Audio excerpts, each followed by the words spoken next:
ආයුබෝවන් මගේ යාළුවෝ සියලු දෙනාටම ස්නේහා වීරතුංග YouTube channel එකත් එක්ක එකතු වෙලා ඉන්න ඔයාලා හැමෝලම ආදරයෙන් පිළිගන්න ගමන් මගේ YouTube channel එකට ඔන්න අදත් මම ඔයාලත් එක්ක බෙදා ගන්න හිතාගෙන අරගෙන ආවා අපේ කුඹුරේ ඊළඟට වපුරන වීඩියෝ එකක් ඔයාලට ගේන්න තිබුණේ. ඉතින් වපුරලා ඉවර වෙලා උනාට පස්සේ කුඹුර කොහොමද කියලා මට ඔයාලත් එක්ක බෙදා ගන්න හිතුණා.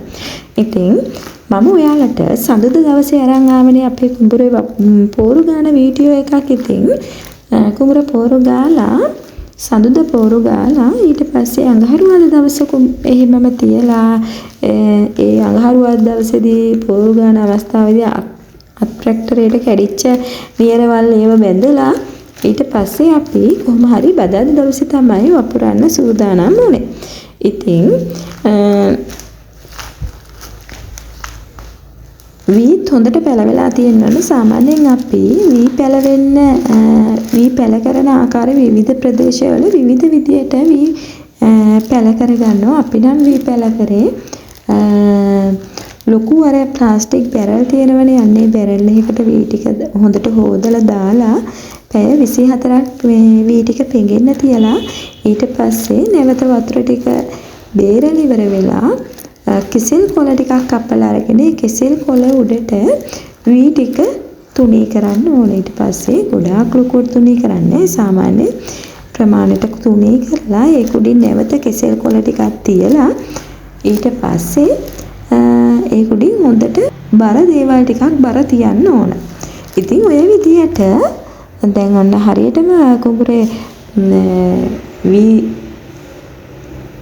ඉන්න කලින් දවස් 5කට කලින් තමයි වී වපුරන දවස් 5කට කලින් අපි වී දිය දාන්න ඕන. ඊට පස්සේ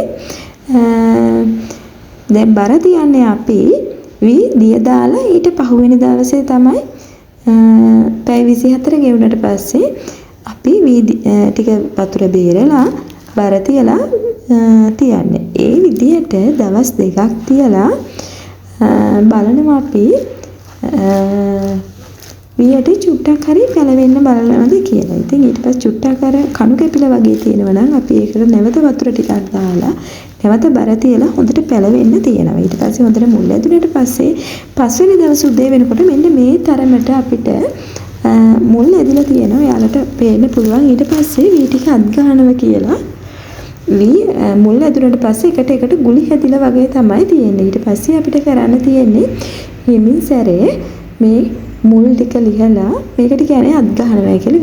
වී අත් ගහනවා කියලා. ඉතින් වී අත් ගහන්න ඕන හොඳට ඇටේ වෙන වෙන විදියට වී ටික ලිහලා දාන්න ඕන. ඉතින් ඔන්න ඔය විදියට වී ටික ලිහලා දාලා ඊට පස්සේ අපි මේකට කෘමිනාශක එකක් එකතු කරන්න ඕන. දිලීර තෙල් එකක්. ඒකට පොඩි ප්‍රමාණයක් යනවා රුපියල් 300-400ක් යන්නේ. ඉතින් ඒ තෙල් එක රෝස පාටයි. ඉතින් මේකට එකතු කරලා ඊට පස්සේ අර මුල් අවදියේදී ඇතිවෙන ලෙඩ නැති වෙනවා. ඉතින් ඒකත් එකතු කරලා තමයි අපි කුඹුරට පැලවී වපුරන්නේ. මෙතෙන්දි විශේෂත්වයක් තියෙනවා. ගොඩාක් අය පැලවී වපුරන අවස්ථාවේදී පැලවී වපුරන කලින් කුඹුරට මඩපෝර එකතු කරනවා. අපිට නම් මේ අවස්ථාවේදී මඩපෝර එකතු කරන්න බැරි වුණා. ඒක නිසා මට සිද්ධ වුණා මඩපෝර දවස් 5කින් විතර එකතු කරන්න හිතාගෙන අපි කුඹුරේ ලියදි ටික වපුරන්න තමයි සූදානම් වුණේ. ඉතින් වපුරනවා කියන්නේ මෙන්න මේ ලියදි වල හරියටම වක්කඩවල් තියෙන තැන්වලට එළවල් දාගෙන ගිහිල්ලා ලියද්දී ඒ කියන්නේ ලියද්දට වතුර පාරක් යනවා නම් වතුර පාරේ ඉක්මනටම බැහැලා යන විදියට එළවල් දාලා එළ පාත්ති දාලා ලියද්දී ඊට පස්සේ ඒකේ මඩ ටික අර පාත්ති වලට අදිනවා. ඊට පස්සේ මඩ වලට වී ටික වපුරනකොට මඩත් එක්ක එකතු වෙලා හොඳ ගානට දවස් 3-4ක් ඇතුළත හොඳට මුල් අල්ලලා ගොයම් පැලේ හැදෙන්න බලනවා. ඒක නිසා හරිම ලොකු මහන්සි වෙන වැඩක් නෙමෙයි මේ වපුරනවා කියන්නේ. මෙන්න මේ විදිහට තමයි අපිට එළ පාත්ති දාලා ඊට පස්සේ මේ පාත්ති වලට මඩ ඇදලා ඊට පස්සේ ඒක උඩ වී වපුරන්න තමයි තියෙන්නේ.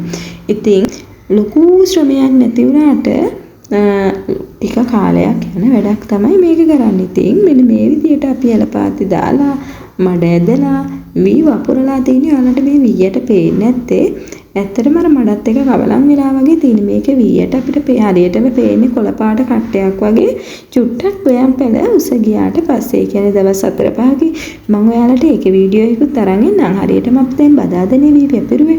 අදට හරියටම දවස් 4ක් වෙනවා. ඔන්න ඊයේ දවසේ මම මේකේ ඉස්නවන් දෙමුවා. ඉතින් දවස් 3ක් යනකොට හරියටම මේකේ වතුර බැඳලා ලියද්ද පිරෙන වතුර බැඳලා ලියද්ද පිරුණාට පස්සේ ඉක්මනට වතුර ටික බහැලා යන විදියට ඊළඟ ලියද්දට බහැලා යන විදියට ලියද්ද තෙමන්න ඕන. වතුර රැඳිලා තියන්න දෙන්නේ නැහැ. වතුර බැඳලා ඉවර වෙන වතුර වක්කඩවල වලින් වතුර අයින් කරන්න ඕන පිරුණාට පස්සේ. එහෙම අපි ලියදි තෙමලා ඒකට අපි කියන්නේ මේ පැත්තේ ඉස්නවන් තෙමනවා කියලා. ඉතින් ඉස්නවන් තෙමන්නේ හරියටම දවස් 3. ඉතින් ඊයේ දවසේ වැඩේ කරලා දැන් අද මෙන්න මේ විදිහට තමයි කුඹුර තියෙන්නේ. ඔයාලට පේනව නේද කොළ පාට නිකන් ඈතට. ඒ තමයි ගොයම් පැල චුට්ට ලොකු වෙලා අර පැල ලොකු වෙන එක තමයි අර කොළ පාටට අපිට පේන්නේ. තව ටික දවසකින් හොඳට පෙන්නු මම බලා ගන්න පුළුවන් වෙයි. දැන් ඉතින් අදට දවස් 4යි හෙට වෙනකොට දවස් 5ක් වෙනවා. මම මේකට යූරියා කිලෝ 7ක් උයේ ඊට පස්සේ මඩපොර කිලෝ 3කුයි හෙට එකතු කරන්න හිතාගෙන ඉන්නේ. අපි මේ තනකොළ තෙල් එකතු කරන්න කලින්. ඒක නිසා මම ඔයාලට හෙට මේක වීඩියෝ එකකුත් අරන් එන්න අමතක කරන්නේ නැහැ. බලමු ඉතින්. අනිද්ද පොයත් එක්කනේ. ඒක නිසා අනිවාර්යෙන් හෙට දවස් ඇතුළත මේක පැලපෝර එක ගහලා ඉවර කරන්න ඕන. මොකද දවස් 9 වෙනකොට හරියට මේකට වල්නාශක එකතු කරන්න ඕන. හේතුව තමයි නැත්නම් තනින් බෙද්ද පැලවෙන්න බලනවා. එහෙම වුණොත් අපිට ගොයන්ගස් වලට වඩා ඉක්මනට බෙද්ද ගස් උඩට එන්න බලනවා. ඒක නිසා අපි નિયમિત කලට වෙලාවට අවශ්‍ය බෙදි තෙල් එකතු කරන්න ඕන. ඒ වගේම කෘමිනාශක එකතු කරන්න ඕන. ඒ මොනව එකතු කරත් නැහැ. ගොයන්ගසට අවශ්‍ය වෙන පොහොර වර්ග එකතු කරන්නේ නැත්තම්. ඉතින් හරියට මම දවස් 5න් යූරියා ලොකු ප්‍රමාණයක් නෙවෙයි යන්ත චූටක් එළියදි වලට වැටෙන විදියට එකතු කරන්න තමයි හිතාගෙන ඉන්නේ. බලමු ඉතින් හෙට දවසේ මොන වේද කියලා අපි දන්නේ. ඉතින් ඔන්න ඔය විදියට තමයි අපේ කුඹුර වැපිරුවේ. ඉතින් කුඹුර වපුරලා දවස් 9ක් 10ක් ඔන්න ඔය කාලය ඇතුළත අනිවාර්යයෙන්ම ඔයාලා මොනවා හරි වල්නාශකයක් කියන්නේ එක අර තනකොළ පැලවෙන එකට තනකොළ ටික මරන්න මොනවා හරි වල්නාශකයක් එකතු කරන්න ඕන. ඉතින් මේ වල්නාශක එකතු කරලා දවස් 2ක් ගියාට පස්සේ දැන් අද එකතු කරා නම් හෙට නෙමෙයි හරියටම අනිත් දවසේ ඉඳලා මේකේ වතුර ලියදි පිරෙන්නම වතුර බැඳලා දවස් 3ක් එක දිගට තියන්න ඕනේ. එතකොට හරියටම අපිට අවශ්‍ය ප්‍රමාණයට සියලුම තනකොළ මැරිලා උගයන් ගස විතරක් ඉතුරු වෙන්න බලනවා. ඊට පස්සේ මේක ලොකු කාර්යභාරයක් මේ කුඹුරු වැඩ කරනවා කියන්නේ මේකට පේවිලා වගේම ඉන්න ඕන දෙයක්. හේතුව තමයි දැන් වල්නාශක එකතු කරලා දවස් 15ක් ඒ කියන්නේ කුඹුර වපුරලා දවස් 15ක් 16ක් විතර වෙනකොට නැවත පෝර එකතු කරන්න ඕන. ඊට පස්සේ දවස් 19ක් 25ත් අතරතුරයි කාලයේදී නැවත කුඩු මෙඩිය කියලා තෙල් වර්ග එකතු කරන්න ඕන. ඉතින් ඔන්නෝම ගොඩාක් ඉතින් දැන් කුඹුරු කරනවා කියන එක ඉස්සර කුඹුරු කරනවා වගේ ලේසි වැඩක් නෙවෙයි. හේතුව දැන් පෝර තෙල් මතම පමණක් කුඹුරු කරන්න පෝර තෙල් පමණක්ම අවශ්‍ය වෙන වගක් තමයි අපිට පේන්නේ. ඒක නැත්තම් ඉතින් අපිට අවශ්‍ය පළදාව ගන්න බැරි වෙනවා. ඉතින් මේ තියෙන එහා කුඹුරේ වතුර බැඳලා තියෙන ආකාරය මේ බලන්න. මේ වක්කඩවල වලින් වතුර යනවා.